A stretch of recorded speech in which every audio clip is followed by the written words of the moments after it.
Hello everyone. History के अपने इस वीडियो में मैं आप लोगों के साथ ब्रिटिश भू राजस्व नीतियों से संबंधित जो भी महत्वपूर्ण प्रश्न विभिन्न परीक्षाओं में पूछे गए हैं या पूछे जा सकते हैं उन पर विस्तार पूर्वक चर्चा करूंगा।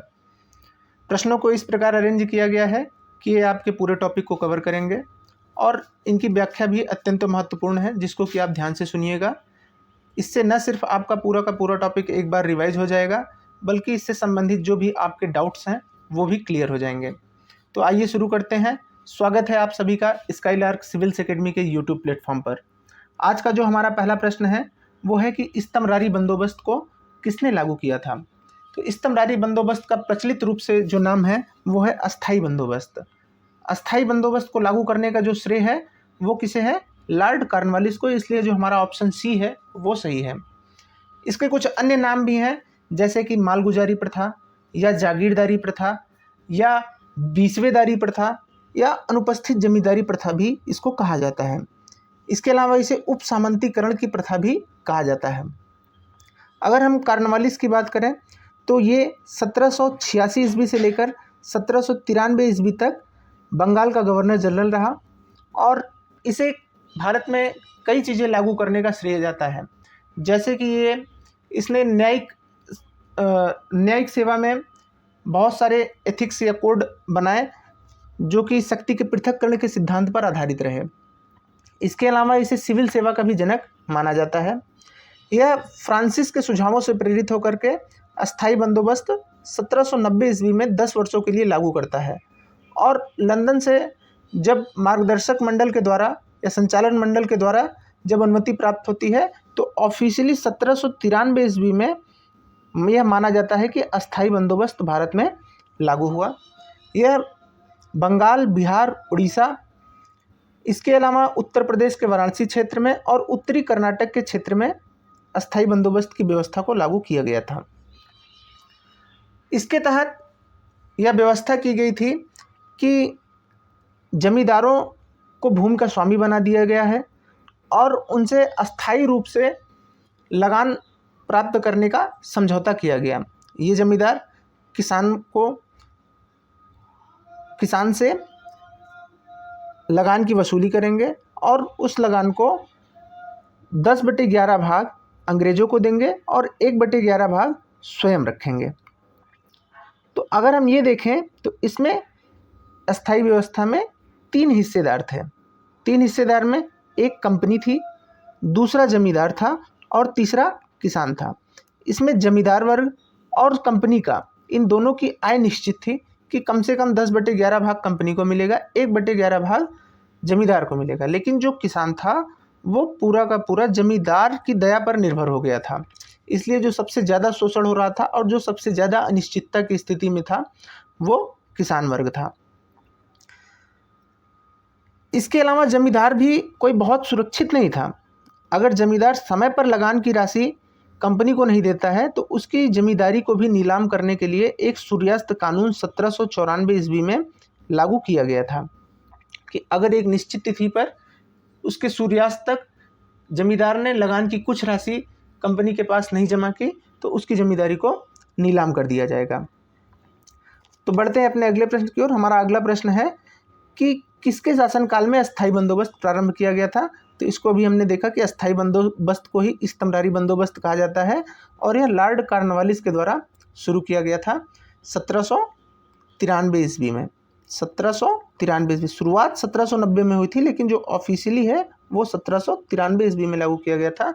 और ये एक ब्रिटिश कार्यकारी था, जॉन शोर, उसके विचारों से बहुत प्रेरित था और फ्रांसिस के सुझावों से प्रेरित होकर के इसने अस्थाई बंदोबस्त को शुरू किया था। हमारा अगला प्रश्न है कि अस्थाई बंदोबस्त किससे किया गया था। जमींदारों से किया गया था, किसानों से किया गया था, मजदूरों से किया गया था या व्यापारियों से किया गया था। तो इसकी व्याख्या में अभी हमने देखा था कि जो अस्थाई बंदोबस्त है वो किसके साथ किया गया? जमींदारों के साथ। इसलिए जो हमारा ऑप्शन ए है वो सही है। जमींदारों को भूमि का स्वामी बना दिया गया और यह कहा गया कि लगान वसूली की जिम्मेदारी किसकी होगी? जमींदार की होगी और किसान सिर्फ और सिर्फ खेतों पे काम करने वाला एक श्रमिक होगा। जो भी लगान वसूली होगी उसका 10/11 भाग कंपनी को दिया जाएगा और 1/11 भाग जमींदार रखेगा। इसलिए जमींदार करता क्या था कि ज़्यादा से ज़्यादा लगान की वसूली करना चाहता था। क्यों? क्योंकि 10/11 भाग तो कंपनी को चला ही जाएगा, तो इसलिए जो एक भाग बच रहा है वो ज़्यादा से ज़्यादा होना चाहिए, और इसके अतिरिक्त जो बचा हुआ हिस्सा होगा वो भी, उस पर भी किसका अधिकार होगा? जमींदार का ही होगा। तो जो हमारा अगला प्रश्न है वो है कि 1793 में कॉर्नवालिस ने जो भू व्यवस्था लागू की, उसको लागू होने के बाद कानूनी विवादों में बहुत बढ़ोतरी देखी गई। वो क्यों देखी गई? तो ऑप्शन ए है कि रैयत की तुलना में जमींदार की स्थिति को अधिक सशक्त बनाना था, इस वजह से ये कानूनी विवादों की प्रवृत्ति बढ़ गई। तो ये गलत है। क्यों? क्योंकि जमींदार को सशक्त बनाना उनकी जिम्मेदारी नहीं थी। कंपनी का जो कोशिश था वो जमींदार को बहुत अधिक सशक्त बनाना नहीं था, बल्कि उसका सिर्फ और सिर्फ एकमात्र उद्देश्य था कि उसे अस्थायी रूप से भू राजस्व की राशि प्राप्त होती रहे। इसलिए उसने जमींदार को भूमि का स्वामी बना दिया। दूसरा ऑप्शन है कि ईस्ट इंडिया कंपनी को जमींदारों का अधिपति बनाना था, तो ये भी नहीं था। जो जमींदार थे वो कंपनी के या शासन के नियंत्रण में बहुत ज़्यादा नहीं थे। कब तक नहीं थे? कि जब तक वो लगान की राशि अदा कर रहे हैं तब तक कंपनी या ब्रिटिश शासन जमींदारों के ऊपर कोई भी जोर ज़बरदस्ती नहीं करता था। अगर लगान की राशि नहीं दे रहे हैं तो भले उनकी जमींदारी को नीलाम कर दिया जाता था। तीसरा ऑप्शन है कि न्यायिक पद्धति को अधिक कार्यकुशल बनाना। तो न्यायिक पद्धति अधिक कार्यकुशल नहीं बनी। क्यों? क्योंकि जो भूमि का स्वामित्व था वो भी अभी कई जगहों पर, जैसे जो कि सार्वजनिक भूमि हुआ करती थी, वन, तालाब, नदी, बंजर भूमि, इन सब की जो जिम्मेदारी थी वो अभी तक स्थापित नहीं की गई थी कि ये जमींदार के पास होगी या सरकार के पास होगी। तो इससे संबंधित जो भी कानूनी विवाद थे वो बहुत ज़्यादा बढ़ गए। तो इसलिए न्यायिक पद्धति कार्यकुशल बनने के बजाय बोझ तले दबती चली गई। इसलिए यह ऑप्शन भी सही नहीं है। तो हमारे तीनों के तीनों ऑप्शन ए, बी और सी तीनों गलत हैं, इसलिए हमारा ऑप्शन डी सही होगा। बढ़ते हैं हमारे अगले प्रश्न की ओर। हमारा अगला प्रश्न है कि चिरस्थायी बंदोबस्त 1793 के अंतर्गत जमींदारों से अपेक्षा की गई थी कि वे खेतिहरों या श्रमिकों को, मजदूरों को पट्टा जारी करेंगे। अनेक जमींदारों ने पट्टा जारी नहीं किया, इसका क्या कारण था? तो जो चिरस्थायी बंदोबस्त है इसी को अस्थायी बंदोबस्त या इस्तमरारी बंदोबस्त कहा जाता है। तो जमींदारों से अपेक्षा हुई थी कि ये किसानों को पट्टा जारी करेंगे समय समय पर, लेकिन उन्होंने पट्टा जारी नहीं किया। तो इसका जो सर्वप्रमुख कारण रहा वो जमींदारों के ऊपर सरकार का कोई नियंत्रण ना होना था। इसलिए हमारा जो ऑप्शन बी है वो सही है। जमींदारों के ऊपर सरकारी नियंत्रण नहीं था, वो किसानों का अत्यधिक शोषण करते थे। क्यों? क्योंकि उन्हें 10/11 हिस्सा किसको देना होता था? कंपनी को देना होता था। इसलिए अगर वो इस लगान की राशि को दे रहे हैं तो फिर कंपनी से उनके ऊपर कोई दबाव नहीं था, इसलिए वो सरकारी नियंत्रण से मुक्त थे और किसानों को पट्टा न दे करके उनसे ज़बरदस्ती बेगारी काम करवाते थे और अधिक से अधिक उनका शोषण करते थे। बढ़ते हैं हमारे अगले प्रश्न की ओर। हमारा अगला प्रश्न है कि निम्नलिखित में से कौन ब्रिटिश शासन के दौरान भारत में रैयतवाड़ी बंदोबस्त के प्रारंभ किए जाने से संबद्ध था? तो अगर हम रैयतवाड़ी बंदोबस्त की बात करें तो ये ब्रिटिश भारत में सर्वाधिक क्षेत्र में लागू किया गया था, लगभग 51% क्षेत्र में लागू किया गया था। जो अस्थायी बंदोबस्त था वो उत्तरी भारत से संबंधित था, बंगाल, बिहार, उड़ीसा, इन क्षेत्रों से संबंधित था। चूँकि यहाँ पर बड़े बड़े जमींदार वर्ग, शासक वर्ग थे, इसलिए अस्थायी बंदोबस्त को लागू किया गया। किंतु अगर हम दक्षिण भारत या साउथ इंडिया और वेस्ट इंडिया की बात करते हैं तो यहाँ पर उत्तर भारत की तरह कोई बड़ा जमींदार वर्ग नहीं था। तो इससे दिक्कत क्या थी कि अस्थायी रूप से कर की प्राप्ति नहीं की जा सकती थी। इसलिए यहाँ पर जो अंग्रेज थे उन्होंने किसानों को भूमि का स्वामी बना दिया, मतलब रैयत को भूमि का स्वामी बना दिया गया और उनको पट्टा दे दिया गया और सीधे उन्हीं से समझौता किया गया कि आप जो लगान की राशि होगी वो सीधे से सीधे सरकार को देंगे। अगर लगान की राशि नहीं दी जाती है तो फिर उनकी भूमि को जब्त कर लिया जाएगा। अब ये लगान की राशि कैसे आरोपित की जाती थी? इसके लिए भूमि का सर्वेक्षण किया जाता था हर 20 से 30 वर्षों पर और फिर उसकी उत्पादकता के आधार पर लगभग 33 से 55% राशि होती थी ये भूमि की उत्पादकता की। इसके अलावा जो भी सार्वजनिक भूमि थी या बंजर भूमि थी, नदी, तालाब, वन, इन सबको भी सरकारी संपत्ति घोषित कर दिया गया था। सबसे पहले ये जो रैयतवाड़ी बंदोबस्त था ये मद्रास के 12 महल क्षेत्र में लागू किया गया। किसके द्वारा? अलेक्जेंडर रीड के द्वारा 1792 ईस्वी में इसे लागू किया गया था। इसके पश्चात मद्रास में 1820 ईस्वी में थॉमस मुनरो वहाँ का गवर्नर बनता है और पूरे मद्रास क्षेत्र में इसको लागू करता है। लॉर्ड कॉर्नवालिस अस्थायी बंदोबस्त से संबंधित है, इसलिए ये ऑप्शन गलत है। तो जो हमारा ऑप्शन सी है वो सही है कि केवल 2 और 3 रैयतवाड़ी बंदोबस्त को प्रारंभ किए जाने से संबंध रहे हैं। इसके अलावा इससे संबंधित जो अन्य तथ्य हैं कि बंगाल में बम्बई में इसको जो लागू करने का श्रेय है वो थॉमस मुनरो का एक शिष्य था एल्फिंस्टन, उसको दिया जाता है। यहाँ पर प्रिंगल नामक एक अधिकारी ने जो भूमि का सर्वेक्षण था उसको करने में इसकी मदद की। इसके अतिरिक्त 1836 ईस्वी में विंगेर और गोल्ड स्मिथ ने एक बार पुनः से भूमि का सर्वेक्षण किया और रैयतवाड़ी बंदोबस्त में कुछ थोड़ा बहुत सुधार किया। लेकिन ये सभी सुधार किससे प्रेरित थे? भूमि का अधिक से अधिक राजस्व वसूल करने से प्रेरित थे। इसमें भी किसानों का अत्यधिक शोषण हुआ रैयतवाड़ी बंदोबस्त के तहत भी। बढ़ते हैं अपने अगले प्रश्न की ओर। हमारा अगला प्रश्न है कि रैयतवाड़ी बंदोबस्त के संदर्भ में निम्नलिखित कथनों पर विचार कीजिए। 3 कथन दिए गए हैं कि इसमें किसानों के द्वारा लगान सीधे सरकार को दिया जाता था, तो इस पर अभी हमने चर्चा की, ये एकदम सही है कि सरकार सीधे किसानों से समझौता करती थी और किसान सीधे सरकार को लगान देने के लिए प्रतिबद्ध था। इसके तहत किसानों को रैयतों को भूमि का पट्टा दिया जाता था, इसलिए हमारा जो कथन 2 है वो भी सही है। और कर लगाने के पूर्व भूमि का सर्वेक्षण और मूल्य निर्धारण किया जाता था, तो ये भी एकदम सही है।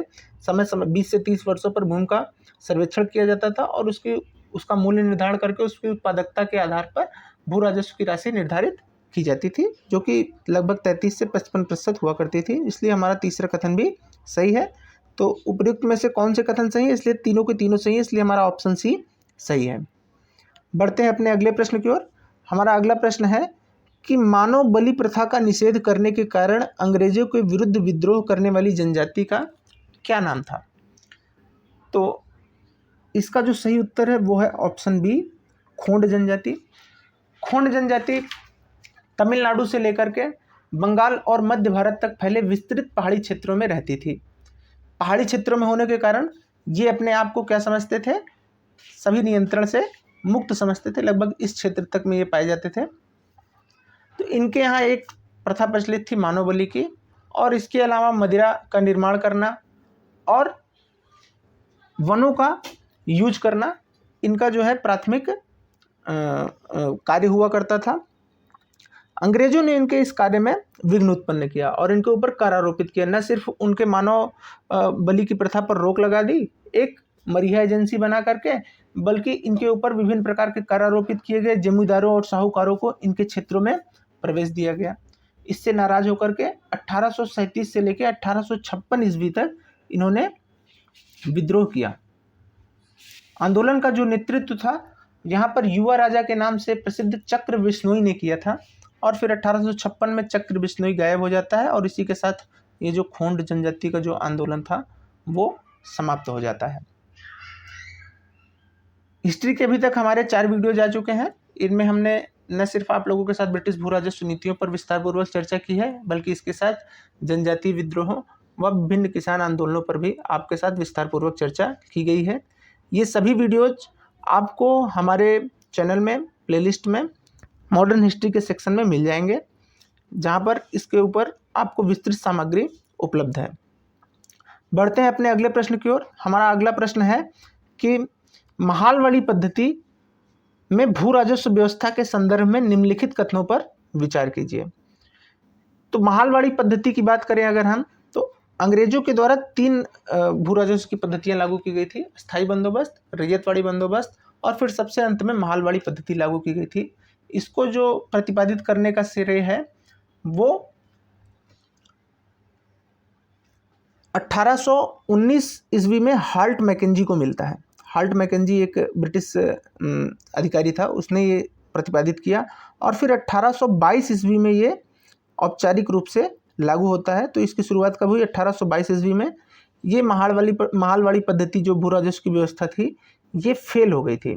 अस्थाई बंदोबस्त और रैयतवाड़ी बंदोबस्त से अंग्रेजों को बहुत लाभ हुआ था, लेकिन महालवाड़ी पद्धति फेल हो गई थी। इसका जो कार्य क्षेत्र था, लागू करने का जो क्षेत्र था, वो था मध्य प्रांत, संयुक्त प्रांत जो कि उत्तर प्रदेश है, मध्य प्रांत जो कि मध्य प्रदेश है, उत्तर पश्चिमी प्रांत और पंजाब का जो क्षेत्र था वहाँ पर ये लागू की गई थी। उत्तर प्रदेश में आगरा जैसे क्षेत्रों में ये, आगरा और अवध यानी कि इलाहाबाद प्रतापगढ़ वाला जो रीजन है, वहाँ पर ये व्यवस्था लागू की गई थी। इसके तहत व्यवस्था क्या की गई महालवाड़ी पद्धति में? इसमें न जमींदार बनाए गए, न ही किसानों के साथ सरकार ने कोई समझौता किया, बल्कि महाल यानी कि सीधे ग्राम के साथ में समझौता किया कि एक पूरे के पूरे गांव में निर्धारित कर दिया गया कि इस गांव से हमें इतना कर चाहिए। तो जो ग्राम सभा का जो सरपंच होता था या मुखिया होता था, उसके साथ ये समझौता किया जाता था और मुखिया को ये अधिकार दिया गया कि अगर कोई किसान उसे लगान की राशि अदा नहीं करता है तो वो उसकी भूमि को जब्त कर सकता है।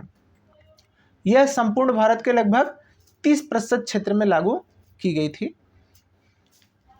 तो अगर हम इसके कथनों पर विचार करें तो इसमें कर की जिम्मेदारी किसानों पर आरोपित की गई थी? बिल्कुल नहीं। इसमें कर की जिम्मेदारी किसके ऊपर आरोपित की गई थी? ग्राम सभा पर, ग्राम सभा के सरपंच पर, ग्राम सभा के मुखिया पर। किसान की जिम्मेदारी क्या थी कि किसान अपना कर किसको जाके जमा करेगा? ग्राम सभा में जमा करेगा या मुखिया को देगा, और उसके बाद मुखिया ये कर किसको उठा के देगा? सरकार या कंपनी को देगा। इसके अंतर्गत ब्रिटिश भारत के भू क्षेत्र का 51% हिस्सा शामिल था? बिल्कुल नहीं, ये भी कथन गलत है। इसके अंतर्गत कितना प्रतिशत क्षेत्र शामिल था? 30%। रैयतवाड़ी बंदोबस्त के अंतर्गत 51% क्षेत्र शामिल था, और अस्थाई बंदोबस्त के अंतर्गत कितना प्रतिशत क्षेत्र शामिल था? 19% भारतीय क्षेत्र शामिल था। इसलिए हमारे दोनों के दोनों कथन गलत हैं। इसलिए जो हमारा ऑप्शन डी है वो सही है, ना तो 1 ना तो 2। बढ़ते हैं अपने अगले प्रश्न की ओर। हमारा जो आज का आखिरी प्रश्न है वो है कि कुछ कृषक विद्रोह दिए गए हैं और उनसे संबंधित राज्य क्षेत्र दिए गए हैं, और हमें सही कूट का चयन करना है कि कौन सा सही सुमेलित, कैसे सही कौन सा किससे सही सुमेलित होगा। तो अगर हम कुकी विद्रोह की बात करें तो कुकी कहाँ की जनजाति है? मणिपुर की। मणिपुर, नागालैंड, इस क्षेत्रों में ये जनजाति पाई जाती है।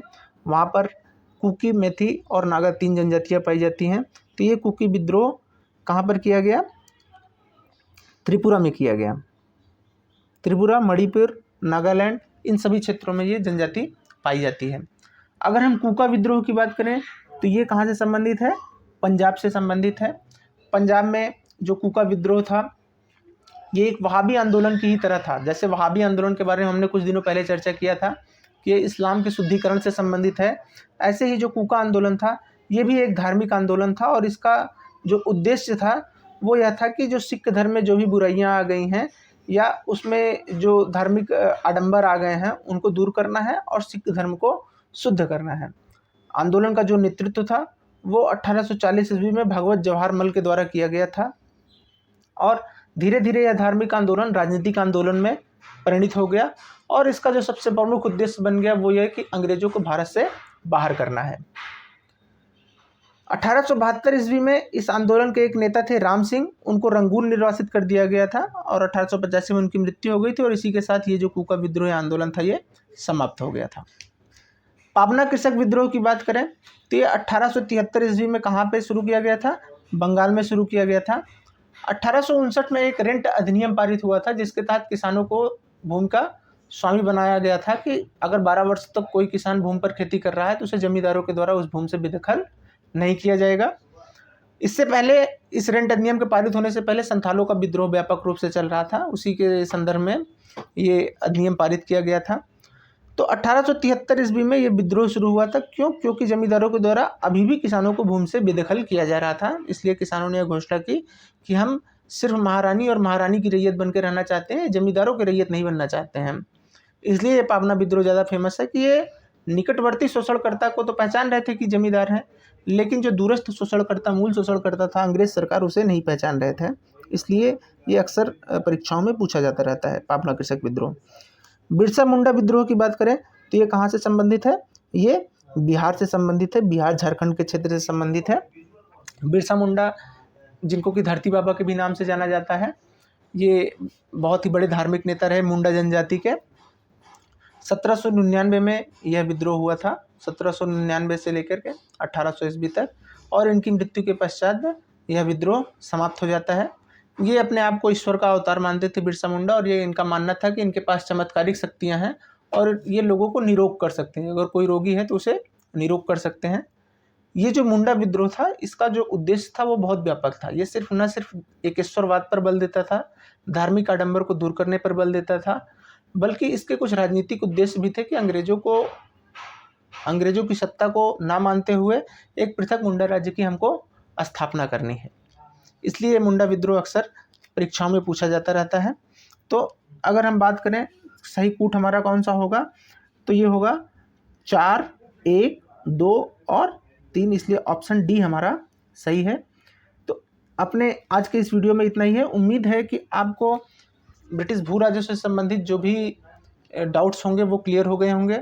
अपने अगले वीडियो में हम इसी चर्चा को आगे बढ़ाएंगे और जो भी प्रमुख जनजातीय और किसान विद्रोह हुए हैं उनसे संबंधित जो भी महत्वपूर्ण प्रश्न विभिन्न परीक्षाओं में पूछे गए हैं या पूछे जा सकते हैं, उन पर हम आप लोगों के साथ विस्तार पूर्वक चर्चा करेंगे।